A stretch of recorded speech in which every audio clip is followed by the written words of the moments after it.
Hey everybody, this episode is for those who are looking for new roles, if you've been affected by redundancies, layoffs, or if you're just looking and getting back into the workforce. Essentially, there's so many things at play right now, and what we have discovered and what our guests have shared with us is something so new that I thought the audience really needs to hear about this, especially if you're looking for a new role. We will be sharing this with you, but also what the solution is, especially if you think you're affected by this. Anyway, keep your ears peeled and I hope you enjoy it. Welcome to Fiery Femmes, the podcast where high achieving women build wealth, redesign their careers, and create lives with real freedom.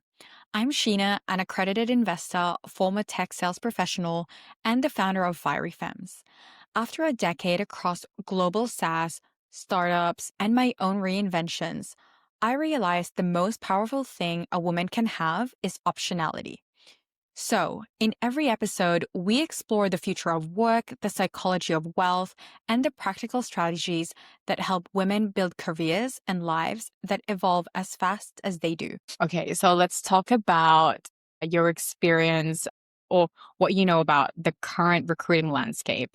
I know a lot of people are looking for new roles or got affected by a layoff, something like that. Yeah, tell us about it. Very interesting and a completely different landscape to what it was even 3 years ago. What I realized looking for a role in the second half of 2025 was that there has been this huge rise in the average job application per job. So internal recruiters are having a really difficult time managing the 10 times increase in the number of applications.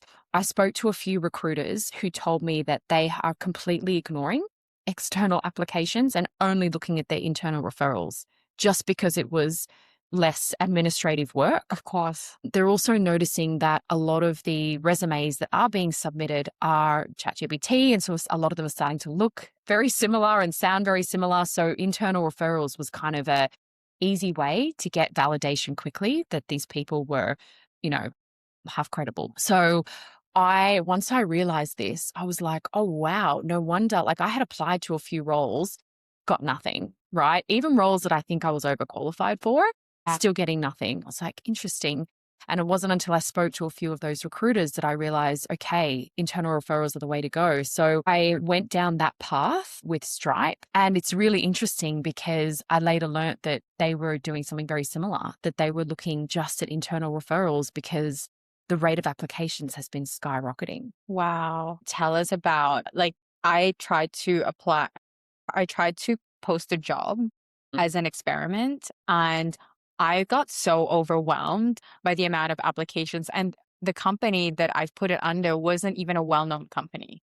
So I'm just like, I don't know how recruiters do their jobs, how they screen a CV to find the right person for the role. Well, think about companies even smaller businesses that don't even have a recruiter. My sister owns a rehab physio gym, right?